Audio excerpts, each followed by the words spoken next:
Bonjour à tous, je vous salue encore ce matin dans le nom du Seigneur. Un grand froid ici en Alsace, -9 là dehors, froid, mais Dieu réchauffe nos cœurs. Nous sommes à l'intérieur, nous sommes au chaud et merci Seigneur, oui, pour nos demeures, merci pour le chauffage et toutes ces bonnes choses qu'il nous donne chaque jour. Et c'est vrai que nous pouvons penser à ceux qui n'ont rien, à ceux qui sont démunis. Prions pour eux. Voilà, je salue Hervé, que la paix de Dieu vous accompagne en ce jour, toi et ta famille. Voilà, je ne veux pas m'attarder. Que vous soyez tous bénis au travers de la parole de Dieu ce matin. Encouragés, fortifiés. On va prier et on va aller plus loin. Merci Seigneur, tu es là, tu es parmi nous, tu es fidèle, tu nous attendais ce matin. Oui, nous voulons ouvrir grand nos cœurs et recevoir ces semences divines que tu as préparées pour nous. Nous avons faim de toi, nous avons soif de toi. C'est toi que nous désirons plus que toute autre chose. Merci de nous avoir appelés, Seigneur, nous avoir sauvés.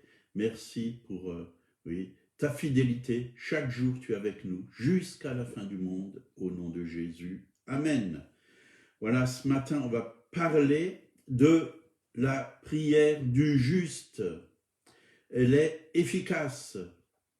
Elle est efficace. Quand on est juste, quand on a été lavé, purifié, justifié par le sang de Jésus, Dieu nous entend. Parce qu'il n'y a aucun obstacle entre nous et notre Père Céleste.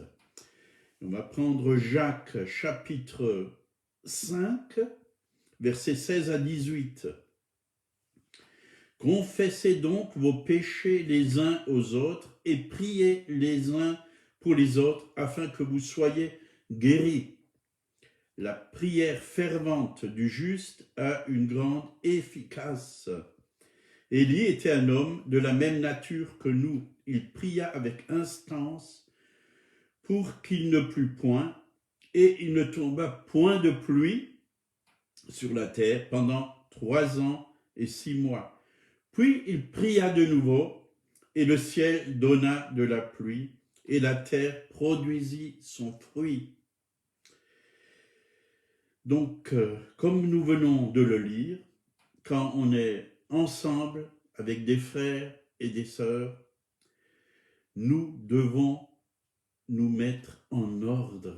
C'est-à-dire, s'il nous est dit, confessez donc vos péchés les uns les autres, c'est pour qu'il n'y ait pas, quelque chose envers nos frères, pour que Dieu puisse vraiment nous entendre, qu'il n'y ait pas d'obstacle, que nous puissions être en communion les uns avec les autres. La Bible dit, aimez-vous les uns les autres, ne devez rien à personne. Voyez, s'il y a un obstacle entre nous et nos frères, si on a de la haine, de l'amertume, de la rancune, des critiques envers nos frères et sœurs, mettons toutes ces choses en ordre, parce que Dieu veut vraiment nettoyer nos cœurs.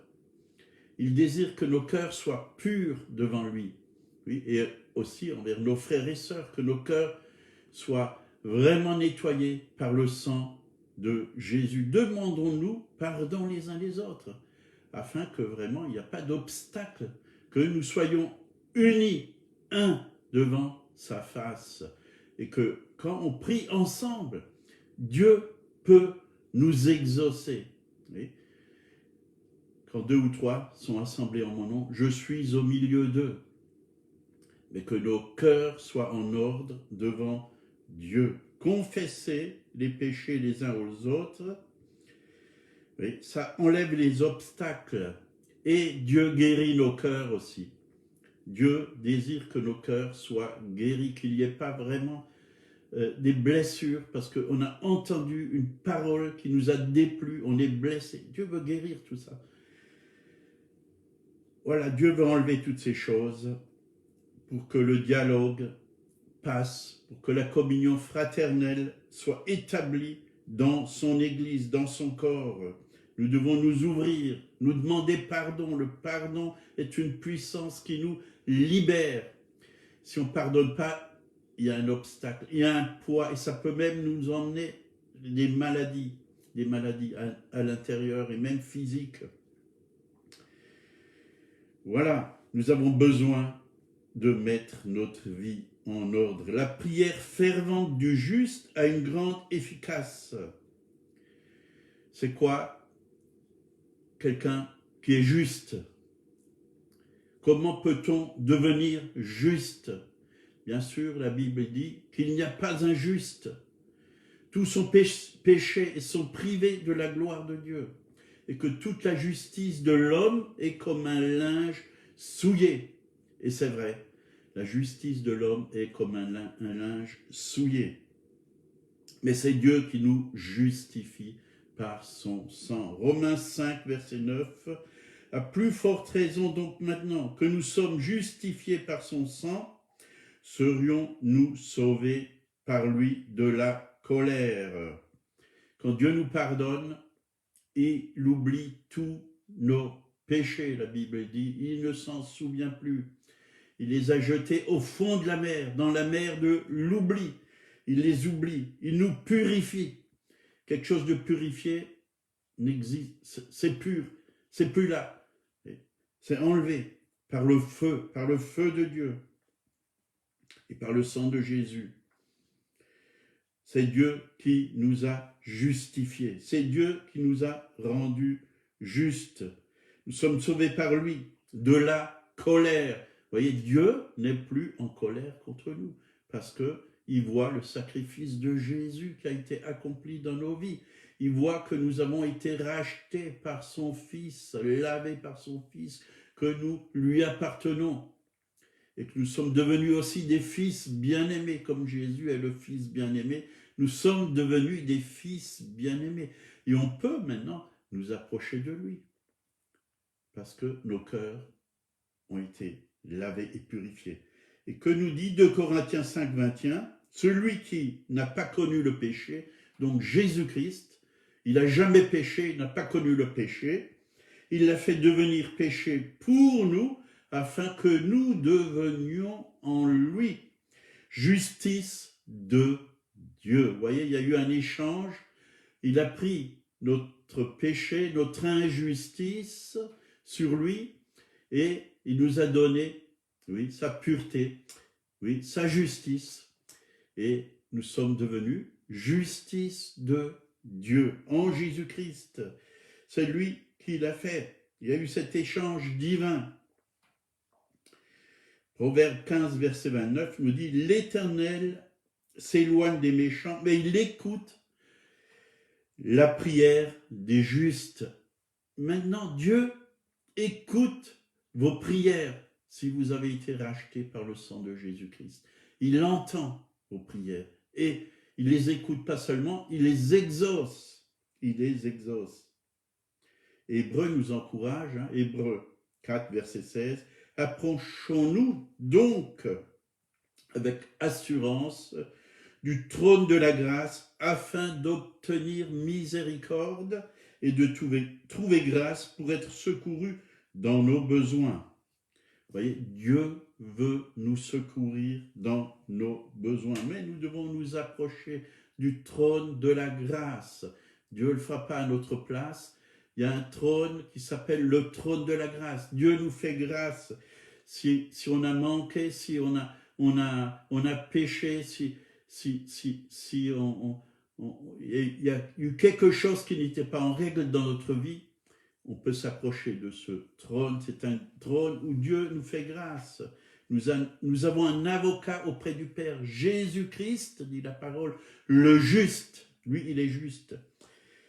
Il nous lave, il nous purifie, il nous pardonne, il nous rétablit, oui, dans sa justice.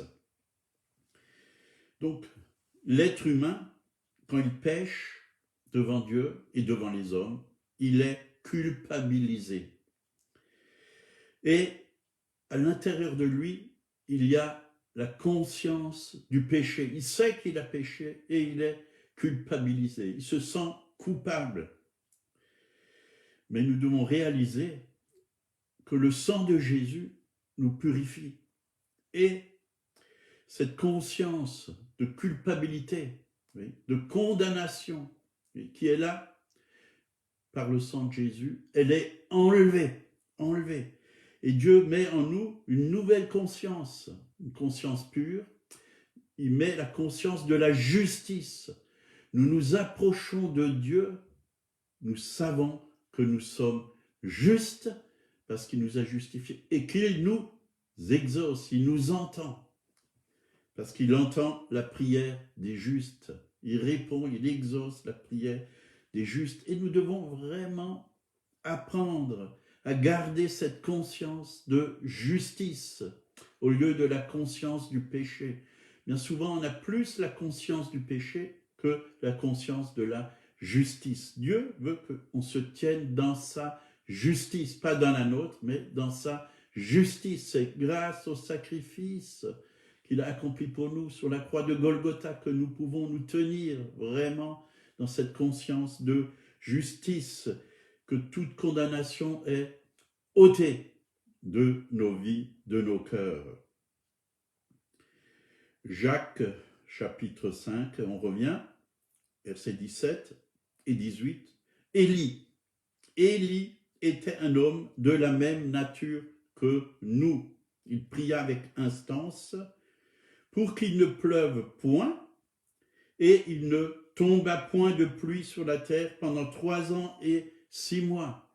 Quelle puissance! Vous voyez, Élie était un homme juste devant Dieu. Et quand il a prié pour qu'il n'y ait pas de pluie pendant 3 ans et 6 mois, Dieu a fermé le ciel. Quelle autorité Dieu a donnée à Élie! Vous voyez, quelle autorité nous avons dans nos prières. Bien sûr, on ne va pas faire n'importe quoi et prier n'importe quoi, mais quand nous prions sous la direction du Saint-Esprit. C'est le Saint-Esprit qui met dans nos cœurs les sujets de prière. Mais nous avons une grande autorité. Vous voyez, Élie, 3 ans et 6 mois, il a pu, grâce à sa prière, fermer le ciel. Et puis, il pria de nouveau, et le ciel donna de la pluie, et la terre produisit son fruit. Quelle puissance, vous voyez. Le ciel s'est de nouveau ouvert quand il a prié. Et la terre, la pluie est venue, et la terre a produit son fruit. Vous voyez, quelle autorité nous avons, oui, avec la prière. Et combien de fois j'ai expérimenté cela, dans la prière. Je pourrais vous en raconter. On devait une fois faire un barbecue, puis c'était à l'école biblique, tout était gris, tout était menaçant, des gros nuages. Puis on avait préparé un agneau pour le manger. On était toute une équipe, on a même invité les professeurs de l'école biblique. Et puis beaucoup se sont dit, oh ben on ne pourra pas, c'est foutu, c'est loupé, il va pleuvoir. Puis on a prié, on était à quelques-uns, on a prié et on a demandé au ciel de s'ouvrir, que les nuages quittent ce lieu. Et c'est ce qui s'est passé. Les nuages ont quitté le lieu, il y a eu un ciel bleu, un soleil formidable. On a pu faire ce barbecue et se réjouir. Parce que Dieu honore la prière de ses serviteurs. La prière du juste a une grande efficace. Oui, je vous avais déjà raconté aussi ce témoignage. J'étais à Turckheim en train de repeindre une façade. Puis, pareil, j'ai commencé à peindre cette façade, puis le ciel était vraiment gris.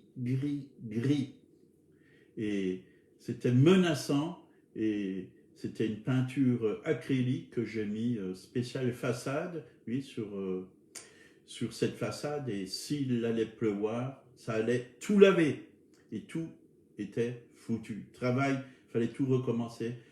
Et j'ai prié comme Élie, avec un cœur, oui, avec un cœur plein de foi, j'ai ordonné au nuage de quitter ces lieux. Et ce qui s'est passé, j'ai vu un petit trou comme ça dans le ciel, mais tout petit, puis c'est ouvert, c'est agrandi, agrandi, agrandi, puis le soleil est venu sur cette façade. Mais à 10 mètres autour, il pleuvait, il pleuvait. Et là, Dieu m'a montré l'autorité que nous avons dans la prière. Et nous devons utiliser cette autorité qu'il nous a donnée.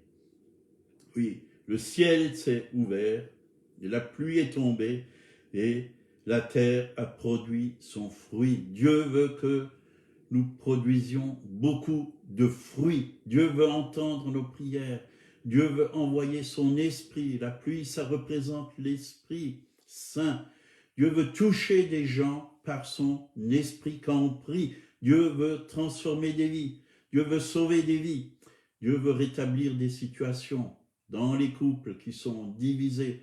Dieu veut rétablir. Mais est-ce que nous utilisons, est-ce que nous réalisons que nous avons une autorité parce que Dieu nous a justifiés, nous sommes justes et Dieu entend la prière du juste. Élie était de la même nature que nous, voyez. Il n'était pas plus spirituel, la Bible dit, il était de la même nature que nous. Il avait d'ailleurs le même Dieu que nous. Et nous pouvons vraiment faire confiance à Dieu.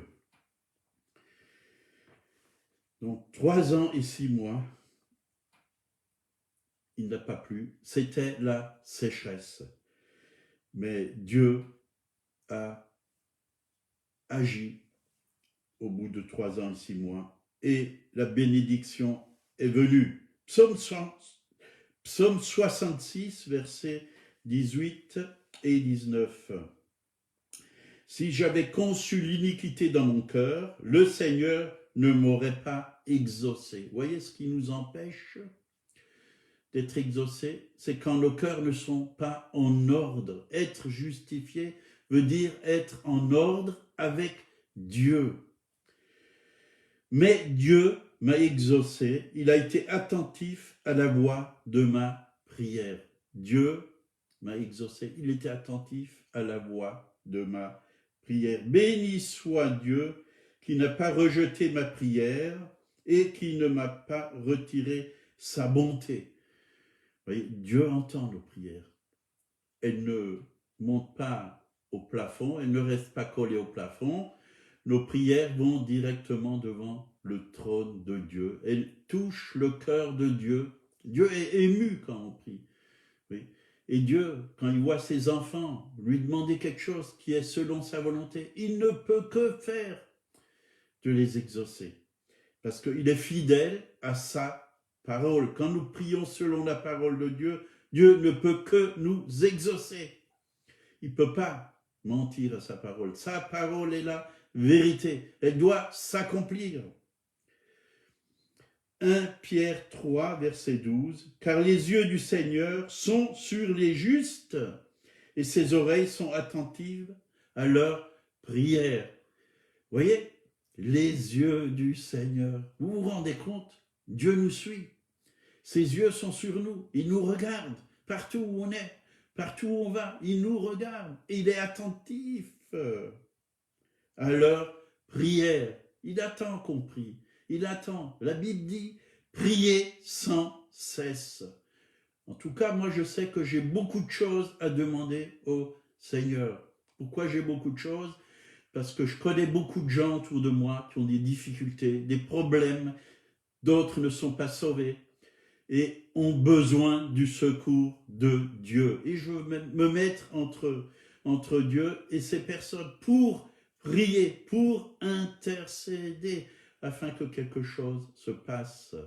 Quelque chose se passe pour mon village, pour la ville, oui, qui est tout près de chez moi, Colmar, pour ce pays de France. Soyons des hommes et des femmes de prière. Nous avons une grande autorité. Dieu entend nos prières. Donc Élie, il a persévéré, oui, jusque la pluie vienne. Il a persévéré. la prière fervente, la traduction du mot, énergia, énergie, c'est la ferveur. Ça parle d'action, d'efficacité. Prière du juste est énergique et libère l'énergie. La puissance de Dieu, elle libère. La prière libère la puissance de Dieu. Quand nous prions, la puissance de Dieu se manifeste. On va finir avec 1 Corinthiens, chapitre 1, verset 30. Or, c'est par lui que vous êtes en Jésus-Christ, de par Dieu, a été fait pour nous justice. Donc, Jésus a été fait pour nous justice. Il est devenu notre justice. En lui, nous sommes devenus une personne nouvelle, juste et sainte, dans l'esprit, né de nouveau. Vous êtes pur, comme Christ est pur, juste comme Christ est juste. Nous avons la même vie que Jésus à l'intérieur de nous. Jésus pouvait dire, Père, oui, devant Lazare, je sais que tu m'exauces toujours. Voyez, si nous sommes en ordre, lavés, purifiés, justifiés par le sang de Jésus, Dieu nous exauce toujours. Toujours. On va s'arrêter avec cette parole. Allez-y, priez. Priez parce que vous êtes juste et Dieu va agir. Dieu va se manifester.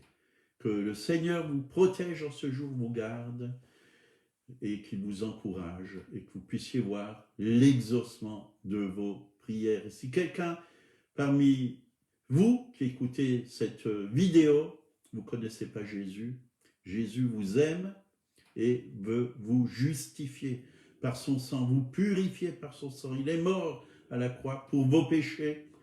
Il a porté vos péchés, mais aussi vos maladies. Il veut vous guérir.